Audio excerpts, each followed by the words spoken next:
ധന്യ, ഈ ഗോവിന്ദച്ചാമി വേട്ടയാടിക്കൊന്ന സൗമ്യയുടെ കുടുംബം ഇപ്പോൾ വലിയ സങ്കടത്തിലാണ്. അവരുടെ സൗമ്യ നഷ്ടപ്പെട്ടു, പിന്നാലെ സൗമ്യയുടെ സഹോദരൻ ജീവനൊടുക്കി. ആ അമ്മ വലിയൊരു ഏകാന്തത അനുഭവിക്കുന്നു. അവരിപ്പോൾ സ്വന്തം വീട് വിറ്റിട്ട് അവർ സ്വസ്ഥമായി ജീവിക്കാൻ ആഗ്രഹിക്കുന്നു എന്നൊക്കെ ചില വാർത്തകൾ വരുന്നു. എന്താണ് അവർക്ക് പറയാനുള്ളത്? ശരിയാണ്. സൗമ്യയുടെ അമ്മയുടെ ജീവിതം വളരെ പൂർണ്ണമായ ഒരു ജീവിതമാണെന്ന് നമുക്ക് പറയേണ്ടി വരും. കാരണം മകൾ അതിക്രൂരമായി ബലാത്സംഗം ചെയ്ത് മരണപ്പെട്ടു. അതിനുശേഷം സൗമ്യയുടെ അമ്മ എന്ന് പറയുമ്പോൾ നമുക്ക് അവരോട് ഒരു പ്രത്യേക സ്നേഹമുണ്ട്.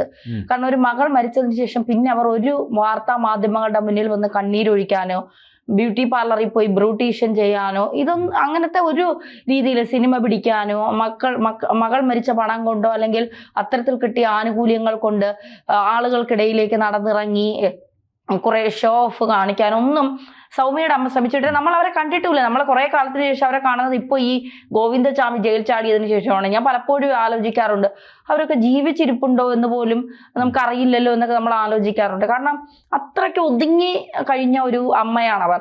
ഒരു മക്കളില്ലാതെ വരുമ്പോൾ ഒരു അമ്മയ്ക്കുണ്ടാവുന്ന ദുരിതം എന്താണ് എന്ന് അവർ ഇങ്ങനെ കാണിച്ചു തന്ന ഒരു അമ്മ കൂടിയാണ് അവർ. അപ്പോൾ അവർക്ക് 2 മക്കളാണ്, സൗമ്യയും സൗമ്യയുടെ ചേട്ടനുമാണ്. അപ്പോൾ സൗമ്യ മരിച്ചപ്പോൾ സൗമ്യയുടെ സർക്കാർ പിന്നെ ഇത്രയും ക്രൂരമായി കൊല ചെയ്യപ്പെട്ട ഒരു കാരണം അന്ന് ആ കുഞ്ഞിന്റെ ബാഗിലുണ്ടായിരുന്നത് 70 രൂപയാണ്. ഈ 70 രൂപയ്ക്ക് വേണ്ടി ആ കുഞ്ഞിന്റെ ബാഗ് പിടിച്ചു പറിക്കാൻ ശ്രമിച്ചപ്പോൾ അതിന്റെ കയ്യിൽ തൊട്ടപ്പോഴാണ് ഇവൻ ഈ ഒരു ലാബ് ടെക്നീഷ്യൻ രക്തമെടുക്കാൻ വന്നപ്പോൾ അവന്റെ കയ്യിൽ തൊട്ടപ്പോഴേ അവന് ഉത്തേജകം ഉണ്ടായവന് ഈ പെൺകുട്ടി ബാഗ് പിടിച്ചു വലിക്കുമ്പോൾ അത് തടയാൻ ശ്രമിക്കുമ്പോൾ അതിന്റെ ശരീരത്തിന്റെ പല ഭാഗങ്ങളിലും ഇവന്റെ കൈ സ്പർശിച്ചുണ്ടാകാം. അപ്പോൾ ആ സമയത്ത് ഇവന് സ്വാഭാവികമായി ലൈംഗിക ആസക്തി ഉണ്ടായി. അതിനെ ട്രെയിനിൽ നിന്ന് തള്ളിയിട്ടു. എന്നിട്ട് മുഖത്തും തലയിലും ഒക്കെ കല്ലുകൊണ്ട് ഇടിച്ച് അതിനെ മൃതപ്രാണയാക്കിയ ശേഷമാണ് അതിനെ എന്താ പറയുക ബലാത്സംഗം ചെയ്ത് പിന്നീട് ആശുപത്രിയിൽ എത്തിക്കുന്നു. അത് മരണപ്പെടുന്നു. പിന്നീട് സർക്കാർ ജോലി കൊടുക്കുന്നു. സഹോദരനാണ് ജോലി കൊടുക്കുന്നത്. സഹോദരൻ മദ്യപാനി ആയിരുന്നു എന്നാണ് അമ്മയുടെ വാക്ക് എന്ന് നമുക്ക് മനസ്സിലാക്കാൻ സാധിക്കുന്നത്. യഥാർത്ഥത്തിൽ എന്താണ് സംഭവിച്ചതെന്ന് അവർക്ക് പറയാൻ പറ്റില്ല, അവർ പറയുകയുമില്ല എന്ന് അവർ തന്നെ പറയുന്നുണ്ട്. അത് അവരുടെ സ്വകാര്യത, നമ്മൾ അതിലേക്ക് ഇടപെടുന്നില്ല എന്നുള്ളതാണ്. അപ്പോൾ മകനും മരിച്ചു, മരുമകളുണ്ട്, മരുമകൾക്ക് ജോലി കിട്ടുമെന്നാണ് അവർ പ്രതീക്ഷിക്കുന്നത്. 2 മരണം നടന്ന ഒരു വീടാണത്. അവർക്കതിന് ആ വീട്ടിൽ നിൽക്കാൻ സ്വാഭാവികമായും ആ അമ്മയ്ക്കുണ്ടാവുന്ന ഒരു ബുദ്ധിമുട്ട്. മകളും പോയി മകനും പോയി. നൊന്ത് പ്രസവിച്ച ഒരു അമ്മയുടെ മാനസിക ബുദ്ധിമുട്ട് നമുക്ക് മനസ്സിലാക്കാൻ സാധിക്കും. സ്വാഭാവികമായിട്ടും 2 മക്കളും പോയി ആ വീട്ടിൽ നിൽക്കാൻ ആ അമ്മയ്ക്ക് ഉണ്ടാവുന്ന മാനസികമായ ഒരുപാട് ബുദ്ധിമുട്ടുണ്ടാകും. അപ്പൊ സ്വാഭാവികമായും ആ വീട് വിറ്റിട്ട് മറ്റൊരു സ്ഥലത്തേക്ക്, മകന് കുഞ്ഞുണ്ട്, അപ്പൊ ആ കുഞ്ഞ് പഠിക്കുന്ന സ്ഥലത്തേക്ക് മരുമകൾക്ക് ജോലിക്ക് പോകാൻ പറ്റുന്ന ഒരു സ്ഥലത്തേക്കുമായി അവർക്ക് പോകണം. പിന്നെ മറ്റൊരു കാര്യം അവർ പറയുന്നത്, അവർക്ക് ഗോവിന്ദച്ചാമിയെ ഭയമുണ്ട്. കാരണം ഇപ്പോൾ ഈ കേസ് നടത്തിക്കൊണ്ടിരിക്കുന്നത് സൗമ്യയുടെ അമ്മയാണ്. അവർക്ക് കൂടി എന്തെങ്കിലും സംഭവിച്ചു പോയാൽ ഈ കേസ് നടത്താൻ ആരുമില്ല. പിന്നീട് ഇപ്പൊ ജീവപര്യന്തം കിട്ടി, പിന്നീട് വേണമെങ്കിൽ ഇയാളെ തൂക്കിക്കൊല്ലണം എന്നാണ് ഈ അമ്മയുടെ ആവശ്യം. അത് ആളൂര് അതില്ലാതാക്കി ജീവപര്യന്തമാക്കി കൊടുത്തു. അപ്പോ കേസിന്റെ എല്ലാവരും മരിച്ചു കഴിയുമ്പോൾ സ്വാഭാവികമായി ഇയാൾ സ്വതന്ത്രനാകും. അപ്പോൾ അത്തരത്തിലൊരു നീക്കം ഇയാളുടെ ഭാഗത്തുനിന്ന് ഉണ്ടാകുമോ? മറ്റൊരു കാര്യം, ഈ സൗമ്യയുടെ അമ്മ അവരൊരു ഇരയുടെ അമ്മയാണ്. അവര് കിടന്ന് പിന്നെ കഷ്ടപ്പെടുന്നത്, ജീവിക്കാൻ വേണ്ടി കിടന്ന് ഒരു മാർഗവുമില്ലാതെ കഷ്ടപ്പെടുന്നുണ്ട്. അവരെ സഹായിക്കുന്നുണ്ട് ആരൊക്കെയോ. പക്ഷെ ആ ആളുടെ പേര് വെളിപ്പെടുത്താൻ അതൊക്കെ അവരുടെ നല്ല ക്വാളിറ്റി ആയിട്ടാണ് ഞാൻ കാണുന്നത്. കാരണം എൻ്റെ മകൾ മരിച്ചു എന്ന് പറഞ്ഞുകൊണ്ട് കണ്ണീരൊലിപ്പിച്ച് TV-ക്കാരുടെ മുന്നിൽ, നാട്ടുകാരുടെ മുന്നിൽ വന്ന് ഷോ ഓഫ് കാണിക്കുന്ന അതിനോടൊന്നും എനിക്ക് വലിയ ഞാൻ അങ്ങനത്തെ ഇത് കാണുന്നില്ല. പക്ഷെ ഇവർ അതിലൊന്നൊക്കെ വ്യത്യസ്തയാണ്. അവരുടെ മകളുടെ ഫോട്ടോ നോക്കി, മകന്റെ ഫോട്ടോ നോക്കി സ്വന്തമായി കണ്ണീരൊഴിച്ച് കഴിയുന്ന ഒരു അമ്മ. 5 സെന്റ് വീട് സ്ഥലവും 2 ബെഡ്റൂമുള്ള ഒരു വീട്, അത് വിറ്റതിന് ശേഷം അവർക്ക് മറ്റെവിടെയെങ്കിലും പോയി ജീവിക്കണം. ഒന്ന് ആലോചിച്ച് നോക്കൂ പ്രേമലലേട്ടാ, പിന്നെ ജയിലിൽ ഗോവിന്ദച്ചാമി വളരെ സുഖലോലുപനായിട്ടാണ് ജീവിക്കുന്നത്. ഒന്നിനും ഒരു കുറവില്ല. മൊത്തം ഈ ഏതോ സിനിമ ഹരിശ്രീ അശോകൻ പറയുന്നതിൽ ഗവൺമെന്റിന്റെ വലിയ ഇതിലാണ് ജീവിക്കുന്നത്. ദിലീപ് ജയിലിൽ കിടക്കുമ്പോ ഈ പാലക്കാടുമായി ബന്ധപ്പെട്ട ഒരു സിനിമയുണ്ടല്ലോ, റൺവേ, അതിൽ പറയുന്നത് മകൻ കൊട്ടാര പോലത്തെ ഒരു വീട്ടിൽ സർക്കാർ സംരക്ഷണയിലാണ് മകൻ ജീവിക്കുന്നത്, ജോലി ചെയ്യുന്നത് എന്നാണ് പറയാ. അപ്പൊ പോലീസുകാർ മൊത്തം ചുറ്റും, പിന്നെ സമയത്തിന് ആഹാരം, പിന്നെ ജോലി ചെയ്യുമ്പോൾ അതിൻ്റെ അകത്ത് ജോലി ചെയ്താൽ പണം കൊടുക്കും, ഇറങ്ങുന്ന സമയത്ത് ജോലിക്ക് ജോലി. വെയിലും മഴയും ഒന്നും കൊള്ളണ്ട, പിന്നെ സെല്ലിനകത്ത് ഒറ്റയ്ക്ക് ഇരിക്കാം. പിന്നെ ഇടയ്ക്ക് കാമഭ്രാന്ത് തോന്നുമ്പോൾ പൂച്ചകളുണ്ടായിരുന്നു, അതിനെ പിടിച്ചിട്ട് ഇവന്റെ കഴപ്പ് തീർക്കുമായിരുന്നു. പിന്നെ മട്ടൻ കറി, മീൻ പൊരിച്ചത്, ചിക്കൻ കറി, പിന്നെ മുട്ട, ഇടയ്ക്ക് പാല് കൊണ്ടെന്ന് തോന്നുന്നു ഈ അംഗൻവാടി കൊടുക്കുമ്പോൾ പോലെ, അങ്ങനെ ഉണ്ടോന്നോ. പിന്നെ വിശേഷ ദിവസങ്ങളിൽ ബിരിയാണിയും കൊടുക്കുന്ന പതിവുണ്ടെന്ന് തോന്നുന്നു. കഴിഞ്ഞ ആഴ്ച ഹാഷ്മി ഇരുന്ന് പിന്നെ ഈ ജയിലിലെ മെനുവിന്റെ ഒരു ലിസ്റ്റ്, നീണ്ട ലിസ്റ്റ് വായിച്ചു കേട്ടപ്പോൾ ഞാനൊക്കെ വിചാരിച്ചു, ഭഗവാനെ, നമ്മളൊക്കെ ഒരു നേരത്തെ ആഹാരം ഉണ്ടാക്കാൻ വേണ്ടി കിടന്ന് പെടാപ്പാടുപെടുന്നുണ്ട്.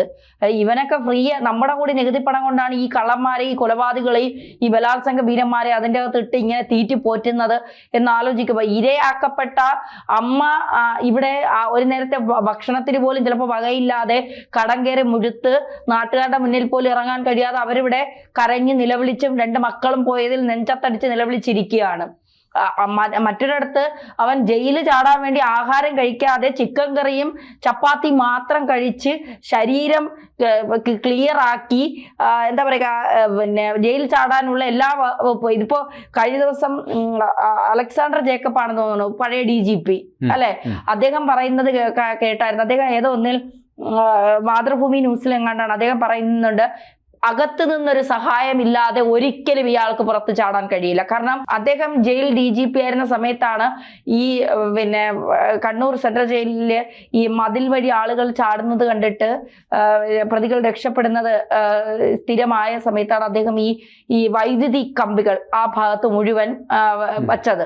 അതുപോലെ ഏറ്റവും സുരക്ഷയുള്ള ജയിലാണ് അദ്ദേഹം ഉണ്ടായിരുന്ന സമയത്ത് തൃശ്ശൂരിൽ ഏറ്റവും സുരക്ഷാ സംവിധാനമുള്ള ജയിലാണ് നിർമ്മിച്ച് വച്ചേക്കുന്നതെന്നാണ് പറയുന്നത്. വെയ്യൂർ ജയിലും അങ്ങനെ തന്നെയാണ്. അപ്പോൾ ഇത്രയും സുരക്ഷയുള്ള ഒരു ജയില്, ആ ജയിലില് പിന്നെ ഈ വൈദ്യുതി പിന്നെ ഈ വൈദ്യുതി പ്രവഹിക്കുന്ന ഈ എന്താ പറയുക അതിന്, വൈദ്യുതി വരുന്ന സംവിധാനമില്ലേ, വൈദ്യുതവേലി, അത് ഓഫാക്കി കൊടുക്കണമെങ്കിൽ അകത്തുള്ള ആരെങ്കിലും വേണ്ടേ?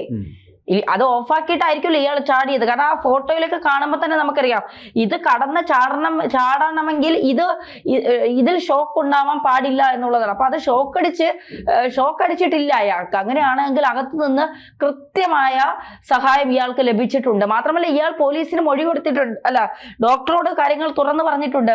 ഇയാൾക്ക് മദ്യം, മയക്കുമരുന്ന്, മൊബൈൽ ഫോൺ, ഇത് മുഴുവൻ സുലഭമായി. പിന്നെ ഒരാൾക്ക് എന്താണ് ഇതിൽ കൂടുതൽ വേണ്ടത്? ലൈംഗിക ആസക്തി ഉള്ള ഒരുത്തിന് പൂച്ചയെ കൊടുത്തിട്ടുണ്ട് അത് തീർക്കാനായിട്ട്. മദ്യം കിട്ടുന്നുണ്ട്, കഞ്ചാവ് കിട്ടുന്നുണ്ട്, മൊബൈൽ ഫോൺ കിട്ടുന്നുണ്ട്, 3 നേരം കൃത്യമായി സമയത്തിന് ആഹാരം കൊടുക്കുന്നുണ്ട്. നമ്മുടെയൊക്കെ വീട്ടിൽ രാവിലെ 7 മണിക്ക് 8 മണിക്ക് ആയിരിക്കും നമുക്കൊരു ചായ കിട്ടുന്നത്. ഇവിടെ കറക്റ്റ് 6 മണിക്ക് ചായ കിട്ടുന്നുണ്ട്. 9 മണിക്ക് മുമ്പേ പ്രഭാത ഭക്ഷണം കിട്ടുന്നുണ്ട്. ഉച്ചയ്ക്ക് 1 മണിക്ക് മുമ്പേ ഉച്ചത്തെ ആഹാരം കിട്ടുന്നുണ്ട്. വൈകുന്നേരം 6 മണിക്ക് മുമ്പേ ആഹാരം കിട്ടും. അത് കിട്ടുന്നത് നല്ലതോ മോശമോ? ചിലർ പറയുന്ന മോശമാണത്, ചിലർ പറയുന്നത് നല്ലതാണ്. എന്തോ ആവട്ടെ, കിട്ടുന്നുണ്ട് കറക്റ്റായിട്ട്. ഇവൻ എല്ലാ സുരക്ഷ നടുക്കിലും രാജാക്കന്മാരെ കുറെ പ്രതികൾ വാഴുന്നുമുണ്ട്. അവരുടെ കാര്യങ്ങളൊക്കെ അവർ കൃത്യമായി അതിൻ്റെ അകത്ത് നടപ്പിലാക്കുന്നുമുണ്ട്. പാവപ്പെട്ട ഇരകളായവരുടെ അമ്മമാർ, അവരുടെ കുടുംബമാണ് ഇവിടെ എന്താ പറയുക, പിന്നെ ആരോരുമില്ലാതെ. ഇപ്പൊ സൗമ്യയുടെ അമ്മയ്ക്ക് ആരാ ഉള്ളത്? ആ മകന്റെ ഭാര്യ അല്ലാതെ ആരാണ് അവർക്ക് ഒരു താങ്ങും തണലുമായുള്ളത്? അവരൊന്ന് കിടപ്പിലായിപ്പോയി. അവർക്ക് ജീവിക്കാൻ ഒരു മാർഗം വേണ്ടേ? ഗോവിന്ദസ്വാമിയെ പിടിക്കാൻ ഈ ലോകം മുഴുവൻ ആളുകൾ ഇറങ്ങി തെരഞ്ഞു പിടിച്ച് ഇപ്പൊ വിയ്യൂർ സെൻട്രൽ ജയിലിലാക്കി. ഇവന് ആഹാരം കൊടുക്കുമല്ലോ, ഇവനെ ഭക്ഷണം കൊടുക്കാതിരിക്കൂലല്ലോ, ഇവന്റെ കാര്യങ്ങൾ കൃത്യമായി നടത്തി കൊടുക്കുമല്ലോ, ഇതൊക്കെ കറക്റ്റായിട്ട് ചെയ്യുമല്ലോ. അപ്പൊ അമ്മയുടെ അവസ്ഥയോ? ഇതാണ് നമ്മുടെ കേരളം എന്ന് പറയുന്നത്. ഇവിടെ ഒരു ഇവിടെ വേട്ടക്കാരനാണ് എപ്പോഴും, എന്താ പറയുക, മുന്നിൽ നിൽക്കുന്നത് വേട്ടക്കാരനാണ്. ഇര എപ്പോഴും ഇരയായി തന്നെയാണ്. ഇരയ്ക്ക് ഒരു ആനുകൂല്യം കിട്ടൂല, കിട്ടുന്നത് മുഴുവൻ വേട്ടക്കാരനാണത് മാത്രം.